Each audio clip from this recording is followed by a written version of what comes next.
La parole est noire. Jésus de Nazareth avait la peau noire. Jésus, le Sauveur, était noir.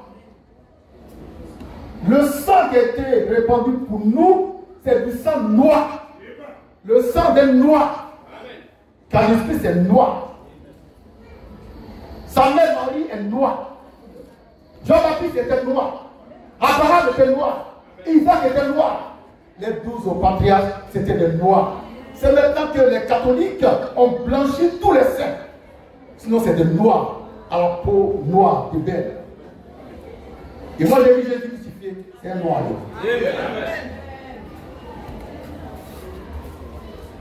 Papas et mamans. Papas et mamans. Jésus a été formé mystiquement dans le sein de la Vierge Marie. Mais comment le mystère de la couleur de peau de Jésus-Christ se trouve dans la façon dont il a été formé et par quoi il a été formé? C'est un grand mystère qui a été révélé par la manifeste. Jésus a été formé comment? Dans le corps de la Vierge Marie. On va lire ça dans Luc 1, 34 à 35. Et le mystère se trouve là. Jésus a été formé dans l'obscurité, non dans la lumière. Jésus-Christ a été formé dans les ténèbres, parce qu'il est ténèbres. Dieu est ténèbres. Jésus est ténèbres. La parole. Quel scandale. C'est vous, on forme dans la lumière. Mais Jésus a été formé dans l'obscurité, dans les ténèbres. Et le mystère des ténèbres, c'est qu'elles contiennent la mélanine qui donne à l'homme la pigmentation noire. Jésus a été créé, formé dans l'obscurité. Il faisait noir, sombre, ténébreux. C'est là que la parole a fait chair. Jésus est noir. Si on t'a prêché Jésus blanc, ou tu es un bâtard, ou ton prophète, c'est un chien. Tous des menteurs. Il y a un gros menteur présenteur. Il dit il est quoi là? Bon, maintenant, on parle de quelqu'un. Hein? Mais il prêche, il dit il est révolutionnaire chrétien. Et il dit que Jésus n'est ni noir ni blanc. Mais il est quoi? Il est comment? Il y a 4 races. Tu dis qu'il n'est pas noir, d'accord? Ni blanc, mais il est de quelle race? Là, il ne dit pas ça. Mais je vous dis, Jésus-Christ est noir. La parole de Dieu est noire. Dieu lui-même est noir. Quand tu vois sur son trône, il est noir. Un noir éclatant, un noir divin, qui brille. Tu n'as pas encore vu Dieu, tu le prêches. Tu es un bâtard.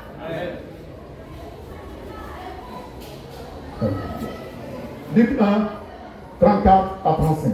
Luc 1, 34 à 35. Marie dit à l'ange, comment cela se fera-t-il? Oui, puisque je ne connais point d'homme. Je ne connais point d'homme. L'ange lui répondit, l'ange dit à Marie, le Saint-Esprit viendra sur toi. Et la puissance du Très-Haut. Te couvrira de son ombre. Ombre, ça veut dire ombre. Ça veut dire ténèbres. Ça veut dire ténèbres. Qui a derrière une ombre, c'est ténébreux.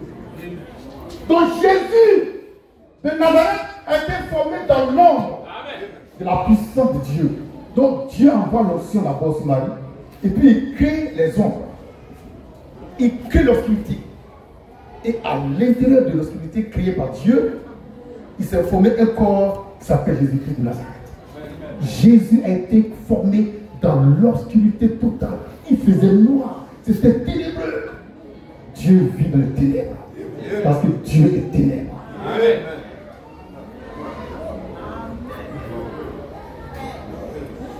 Dieu vit dans les ténèbres parce qu'il est ténèbres. Il est aussi lumière aussi. Mais on va mettre l'accent sur son caractère ténébreux. Alléluia. Quel scandale.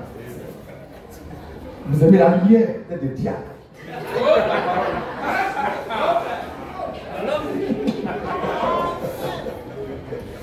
Ils ont la lumière et dans leur vision, ils voient des lampadaires. On est Christ. Tu es un bâtard. Lampadaire, c'est Jésus là. L'embarqueur, c'est Jésus là. Ou bien souvent, c'est les bougies allumées, c'est Jésus. Donc, Jésus-Christ a été formé dans l'obscurité de Dieu. Parce que Dieu est ténèbre. Dieu, il est ténébreux. Il est aussi lumineux, glorieux, merveilleux. Donc, vous qui aimez dans la lumière, faites attention à votre position. Hein. On le voit, le verset. Luc 1, 34, 35. Luc 1, 34 à 35. Marie dit à l'ange, oui, comment cela se fera-t-il? Oui. Puisque je ne connais point d'homme. Oui.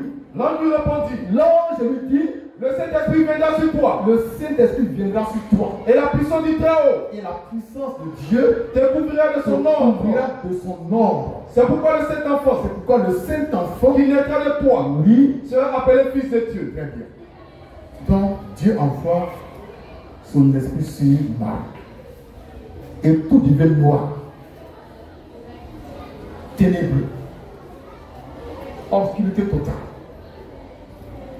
Et dans cette ténèbre, il va former son corps. Pas dans la lumière. Or, dans l'obscurité ténébreuse, il y a ce qui donne à la peau sa pigmentation noire. On appelle ça la mélanine. Quand Jésus est né, bébé, c'était noir.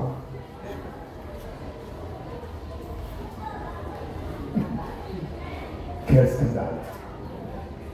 Quel scandale! Lorsque Dieu criait le monde, on est dans Genèse 1. Il s'est passé quoi?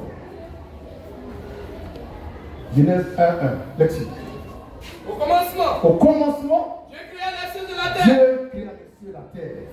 Verset 2. Verset 2. La terre était informe. La terre était informe. C'était pas de forme, c'était bizarre. C'était chaotique, désordonné. Oui. Et vide. Et vide. Il y avait des ténèbres. Il y avait les ténèbres. À la surface de l'abîme. Il y avait les ténèbres. Il y avait les ténèbres. Nous sommes au commencement. Qui a envoyé ces ténèbres? C'est Dieu. Dieu ne veut pas créer sans les ténèbres. Oh! Il ne peut pas te sauver sans les ténèbres. Il ne peut pas te guérir sans les ténèbres. Il aura toujours les ténèbres avant de faire la lumière. C'est le mystère de la création que j'explique. Il y avait les ténèbres à la surface de l'abîme. De l'abîme. Et l'Esprit de Dieu, oui, il se mouvait au-dessus des eaux. Au-dessus des ténèbres. C'est là qu'ils se sont à l'aise. Oh, la parole. L'Esprit de Dieu se mouvait au-dessus des ténèbres. Il se mouvait. Il s'apprêtait à faire un camion. Toi que tu es dans la lumière, tu es un bâtard. Tu agis dans les ténèbres. Il agit par les ténèbres. L'onction se mouvait au-dessus des ténèbres, de l'abîme. Dieu dit. Dieu parle maintenant. Il a attendu qu'il y ait ténèbres d'abord pour parler. Toi, tu attends la lumière pour prier. Tu es un bâtard. Alléluia! Oh, la parole. Non, c'est du lourd, hein? C'est du lourd même. On va se lancer. Dieu envoie les ténèbres avant de parler. Parce qu'il va agir dans les ténèbres et pas les ténèbres. Il dit quoi?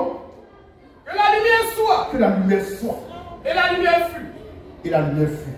Cette lumière sortit des ténèbres. Tu te l'apprends? Toi qui es bête. Tiens. La lumière sortit des ténèbres. La lumière sortit des ténèbres. Car Dieu est ténébreux, il est lumière. Il ne peut pas te sauver, te guérir, te bénir s'il n'envoie pas les ténèbres sur toi. Il envoie toujours les ténèbres d'abord. Et puis il agit en bas. Amen. Quand le peuple d'Israël avait soif dans le désert, il s'appuyait à lui, il se plaignait. Il dit à Moïse, allez voir. Pas le rocher. Pas le rocher. Et moi, je viendrai me mettre sur le rocher. Oh, je me mets sur le rocher. Pourquoi? Il va produire les ténèbres d'abord. avant que le miracle sorte. Quand tu es lumière, tu es un bâtard. Tu es ténébreux. Tu es ténèbres. Tu cherches la lumière à travers les lampadaires, à travers les néons. Il a dit, il dort, il fait un son, il va le néon dans le salon. Il dit, je vais là. C'est ton papa qui est là. Dieu ne peut pas te sauver s'il n'envoie pas d'abord les ténèbres. Sa puissance, c'est les ténèbres. Donc il vient maintenant sur le rocher et il produit les ténèbres. Et quand Moïse parle, le sort. Sans ténèbres, tu ne seras jamais sauvé. Donc arrête de chercher la lumière. Cherche aussi les ténèbres. Car Dieu est ténèbres. Amen. Remplis parole. C'est bon? Donc Jésus-Christ, homme, a été formé dans le ténèbres. Parce que Dieu est ténèbres. Jésus est sorti comme ténèbres, cette chair. Il a été conçu dans les ténèbres. Obscurité totale. Mais qui vient de Dieu. Il y a deux sortes de ténèbres. Il y a pour Dieu, il y a pour Satan. Donc tout ce qui est ténébreux n'est pas diabolique. Et tout ce qui est lumière n'est pas divin. C'est ici la manne fraîche. Le Père est blanc. La perfection des cieux. Alléluia. Maintenant, lisons pour terminer 1 Roi 8, verset 12. 1 Roi 8, verset 12, oui. 1 Roi 8, verset 12. Oui. Alors Salomon dit, l'Éternel veut habiter. Dieu veut habiter dans l'obscurité. Il veut habiter dans l'obscurité. Il veut habiter dans l'obscurité. Mais pourquoi il ne va pas habiter dans la lumière? Pourquoi Dieu veut habiter dans le noir et non dans la lumière? Dites-moi ça. Quand tu vas habiter dans la lumière, tu es un bâtard, c'est tout. Tu comprends bien?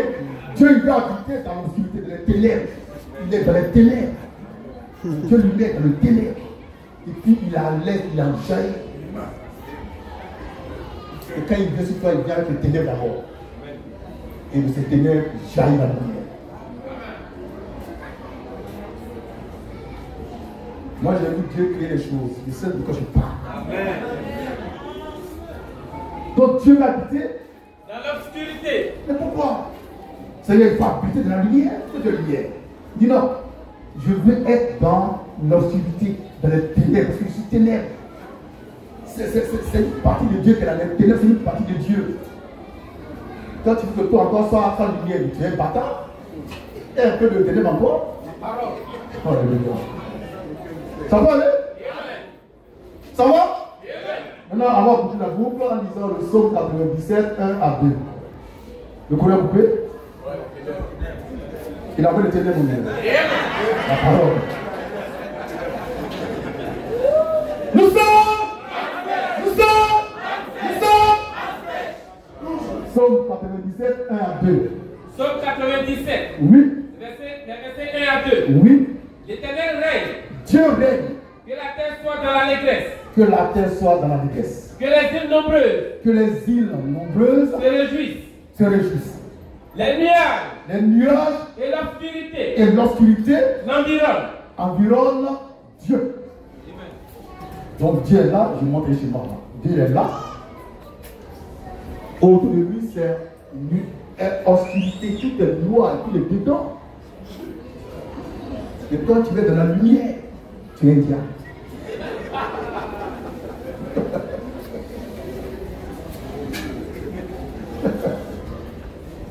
Dieu est là, on va lire le verset. Verset 2. Psaume 97, verset 2. Oui. Les nuages, oui. Et l'obscurité. L'environne. Donc Dieu il est dans l'obscurité. J'ai dit Dieu là, il est dans l'obscurité. Le Dieu lumière dont tu parles, il est dans l'obscurité. Mais toi, tu ne veux pas être dans l'obscurité. Tu veux être dans toute la lumière. Tu es diable. Allez, je vous aime, merci.